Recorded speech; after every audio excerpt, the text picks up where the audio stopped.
Pessoal, quem fala aqui novamente é Kilder Alves. Nós vamos continuar hoje a nossa oficina Contos de Retalho, a magia e encantamento das histórias na formação humana. Bom, vocês lembram que no nosso último encontro nós falamos do compromisso do contador de história através do quê? Das histórias que ele escolhe e das histórias que ele vai apresentar a todo o seu público. É importante, acima de tudo, com todo respeito, irmos na origem dessas histórias, respeitando então justamente a dinâmica, como também todo o conteúdo que foi retratado pelo autor. Desta maneira, com respeito ao autor e também à verdade e à origem das histórias, nós não vamos nos perder, nós teremos um enriquecimento e também uma possibilidade de comunicação muito melhor daquilo que a gente está transmitindo para todos nós. Bom, quando a gente fala, né, sobre a nossa responsabilidade, a gente fala que essa responsabilidade nos dá segurança. Isso mesmo. O contador de história, ele pode ser, acima de tudo, ousado na sua contação de história, mas ele tem que ter segurança e base naquilo que ele vai trabalhar. Hoje nós temos autores que têm uma abordagem fantástica sobre contos e também sobre misturas de histórias. Um exemplo típico eu apresento aqui para vocês pelo autor Flávio de Souza. Ele é fantástico. Ele pegou elementos de contos que nós já conhecemos na nossa infância e transformou esses contos em uma história engraçada e embolada, né, com a temática mais para crianças de idade maior, né, para pré-adolescentes. Ele criou, então, Chapeuzinho Adormecida no País das Maravilhas. Bom, o que é que ele fez? Ele conta a história de um pai que vai colocar, então, a sua criança para dormir. E a criança, então, pede para que aquele pai venha contar uma história para ele relaxar e, assim, poder sonhar legal. Bom, o pai, ele lembrava de algumas histórias que ele tinha ouvido na infância. Mas o pai não foi um grande leitor e também um grande fã das histórias e dos contos. E, consequentemente, ele começa a misturar tudo. Ele mistura o Lobo Mau de Chapeuzinho Vermelho, né, justamente com o quê? Com os Três Porquinhos. Ele entra na Bela Adormecida, ele entra também no País das Maravilhas.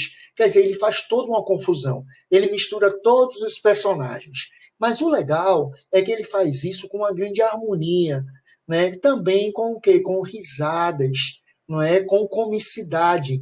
Mas, acima de tudo, no final, ele arruma e reintegra todos os personagens com a moral da história maravilhosa.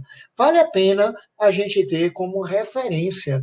Busquem, né, tratem isso para crianças maiores que já tiveram, então, aí uma abordagem, também um contato com as histórias mais clássicas, né, dos nossos contos. Elas vão amar, inclusive você. É uma boa literatura. Isso é um exemplo de um autor que ele foi fidedigno, que ele teve o respeito à obra e, acima de tudo, ele também soube utilizar de grande criatividade com responsabilidade. Bom, mas hoje nós vamos dar continuidade, então, ao nosso estudo, falando, então, das nossas histórias, não é? Quando a gente vem escolher uma história, quando a gente seleciona uma determinada história, o que é que a gente busca nessa história? O que é que a gente encontra, na verdade, em nossas histórias? Bom, existem capítulos, não é, na parte de nossa língua portuguesa, que mostram justamente, né, processos que nós utilizamos nas histórias, né, que fazem parte do nosso dia a dia e também do nosso costume, da nossa vocalização, da nossa comunicação, e que, consequentemente, tem um efeito excepcional e também de grande importância na contação de história. A gente vai falar, então, das figuras de pensamento. A gente vai falar, então, da estilística. A gente vai falar, então, da hipérbole. Nossas histórias, elas terão, então, a hipérbole. Aí a gente diz, o que é hipérbole? Nada mais é do que o exagero.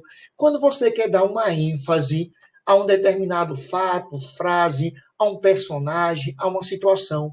Então você utiliza do que? Da hipérbole. Ela era linda, lindérrima, maravilhosa.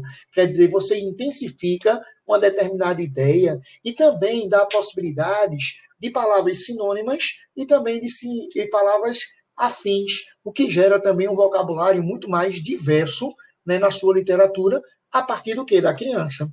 A gente também pode utilizar da prosopopeia, que também pode ser reconhecida como personificação ou animização. O que significa isso? É você pegar as características humanas, e colocá-las através de objetos, como também através de quê? De outros seres que não sejam humanos, como exemplo, os animais. Eu posso, então, dar vida a um animal que fala, que tem os meus defeitos, que tem as minhas características. Eu posso colocar isso até num vegetal, eu posso colocar isso em qualquer objeto. Nós temos vários contadores de história que utilizam de objetos como verdadeiros personagens. Pega uma bota de sola aberta e essa bota pode virar, então, o quê? Um lobo mau, né, com sua boca ali aberta. Você pode pegar um bule e pode tornar ali uma princesa.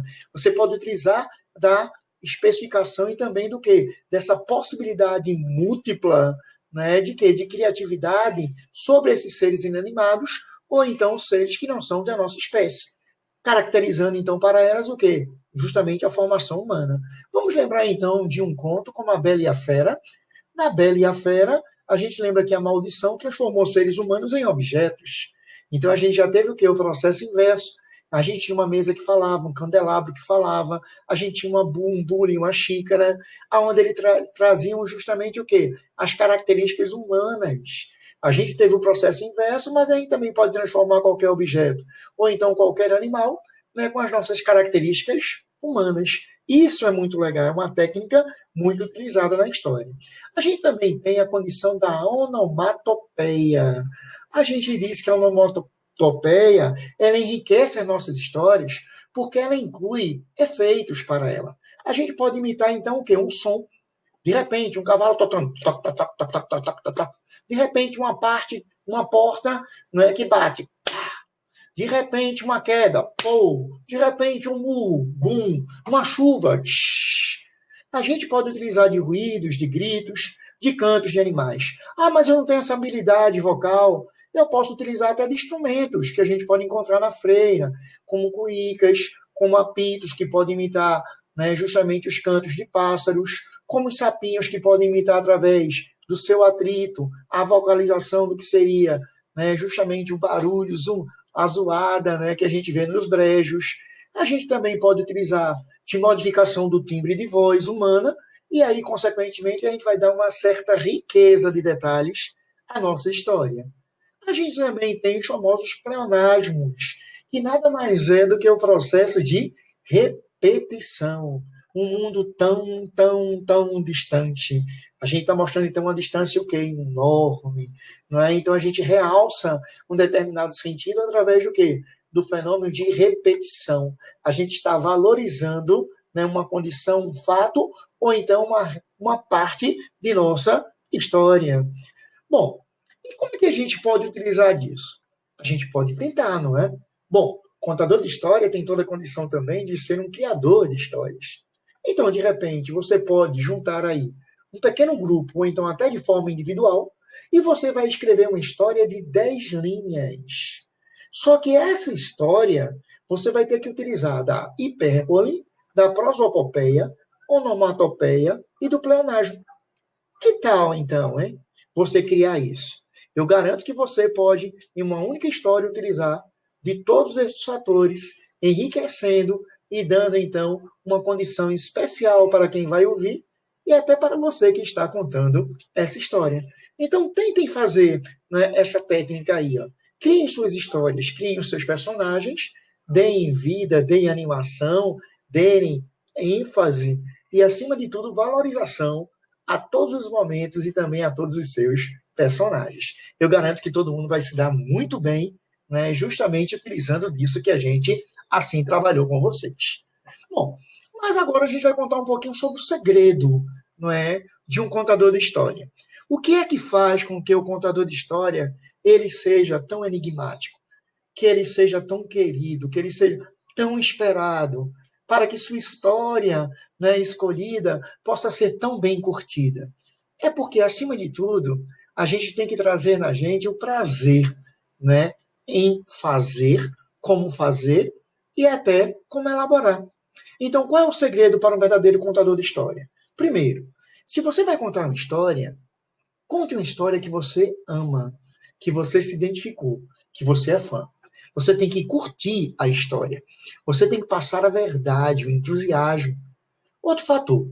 Se você não é tão experiente na contação de história, evite as adaptações. porque às vezes as adaptações podem, né, mudar o foco e muitas das vezes, né, pode gerar, né, um desânimo para a sua plateia ou então um direcionamento que não seria tão legal para a sua conclusão. Então, você só pode utilizar de adaptações quando você já testou essas adaptações e quando você está seguro que você não vai se perder através delas. Outro fator, o nosso público infantil, ele é altamente exigente. E ele não gosta de ser trabalhado, né, e também ele não gosta de ser tratado como bobos. Né? Então, consequentemente, não explique demais uma determinada história. Dê a oportunidade que a criança pense. Se ela não entendeu, ela mesma vai pedir a explicação. Ela vai dizer que não entendeu, ela vai pedir para que você repita. Então, você não precisa ser tão explicativo. Explicar demais cansa. E muitas das vezes, algumas crianças são impacientes, principalmente no dia de hoje, que elas são elétricas, não é? Lembrando que toda história que você, né, reconhece, que você seleciona, ela deve ser um ponto de encontro. Como também ela é um ponto de quê? De partida. É um ponto de encontro com o seu público e é um ponto de partida para que a criança, a partir daquela história, possa imaginar, possa viajar nos seus sonhos, possa criar e possa aprender. E lembre que toda história contada, ela nos traz uma moral oculta.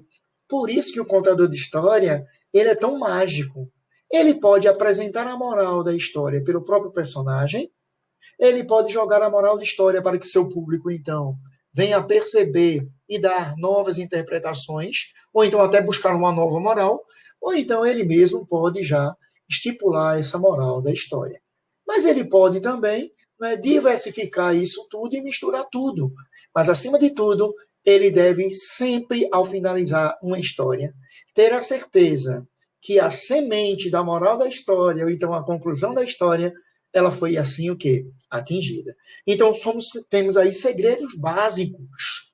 Outro fator, comente a história. Se você tem um público ávido em conhecimento, como um público infantil, pergunte sobre a história. Pergunte o que é que ele acha. Não é? Se a criança quer participar, dê a voz a ela. Não é? Faça com que aquela participação seja tão importante. Dê modalidade também à sua possibilidade de voz. Claro que isso também vem com a segurança. Eu posso, então, utilizar a minha impostação de voz e, na hora de fazer um personagem, eu imitar uma voz diferente. Mas eu tenho que lembrar que, se aquele personagem começou com uma voz diferente, até o final da história ele vai manter a sua voz diferenciada, né? Que será o que? O carro-chefe de identificação sobre eles. Lembrando também que, às vezes, nós temos crianças que têm deficiência visual. Então, elas vão depender muito do que? Da própria escuta. Então, a escuta deve ser clara, né, definindo se sua voz será a mesma em toda interpretação ou se você será um narrador com modalidades, né, de diferenciações de vozes que têm que ser mantidas e bem claras. Outro fator, não tenha pressa em contar a história. Dê pausa. Não entre em uma história correndo com a história. Dê a pausa necessária. Porém, não seja tão prolixo e também tão alongado. Faça um mistério. Um mistério aguça a curiosidade, eletriza, estimula, e isso é que é legal. E você, enquanto contador de história ou dono de uma história, você tem que vibrar com o final da história, dizendo que toda história nunca termina. Ela é, acima de tudo, o quê? Uma porta aberta para novas possibilidades, para uma continuidade, ou então para uma nova história a partir daquela. Isso é que é legal na contação de história. Por isso que a gente fala, né, na nossa condição de quê? De mantermos um ritmo. Bom, toda história ela deve ser ritmada. Com as imagens, a gente pode dizer que o ritmo ele tem uma preponderância, né, na narração para o entendimento e também o discernimento do seu público. Quando você tem uma corrida contra o tempo na contação de história, a gente diz que essa corrida contra o tempo ela não vai rimar com a reflexão. Você não vai dar tempo da criança, então, que refletir, participar, argumentar, criticar. A gente diz que o tempo da narração é um tempo de contemplação. Se a criança foi para ali para ouvir a história, ela veio para curtir a história, ela veio para entender a história, ela veio para se identificar com a história. A gente tem que ter o tempo de digressão. Aí a gente diz, o que é digressão? A gente também pode chamar de divagação. É a estratégia que você tem para você concluir a história. Toda história não tem um começo, um meio e um fim, então você deve concluir com magestria. Você deve dar toda a condição de ir protelando, protelando até uma conclusão, que será o que? O clímax, o máximo sobre aquilo que você está trabalhando. E aí a gente tem que entender que nós temos uma intenção na contação de história. Para eu entender o que é a intenção de uma história, basta a gente fazer aqui essas perguntas. Ó. O que é que eu quero dizer da história? Bom, o que eu quero é uma coisa. O que eu quero tem a ver com o que o conto quer dizer na história? O que o conto significa para mim? O que este conto que eu escolhi vai significar para o outro? Quais as leituras que eu mesmo posso fazer para tornar o material através da minha narração?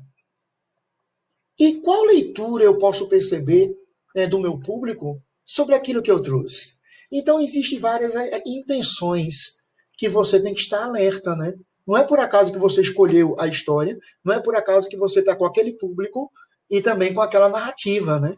Então, você tem que se preocupar no que você quer dizer, no que o conto quer dizer para o seu espectador, o que o conto vai significar para você, para aquelas pessoas e quais as diferentes leituras que esse conto possibilitou. Porque, acima de tudo, as histórias vão nos dar asas. E essas asas serão fundamentais, ok? Bom, no nosso próximo encontro, nós vamos trabalhar com vocês os diferentes gêneros explorados nas nossas contações de histórias. Bom, não vá perder isso, tá? Eu acho que a gente vai, né, poder trabalhar um pouquinho de vários gêneros que nós já conhecemos e gêneros novos. E aí a gente vai observar que tudo isso que a gente viu de teoria, né, nesse encontro agora, fará todo sentido na interpretação e também na nossa escolha. Quem está falando aqui é Kilde Alves, em mais um módulo de contação de história, né, na oficina Contos de Retalhos. Espero vocês até o nosso próximo encontro. Foi um grande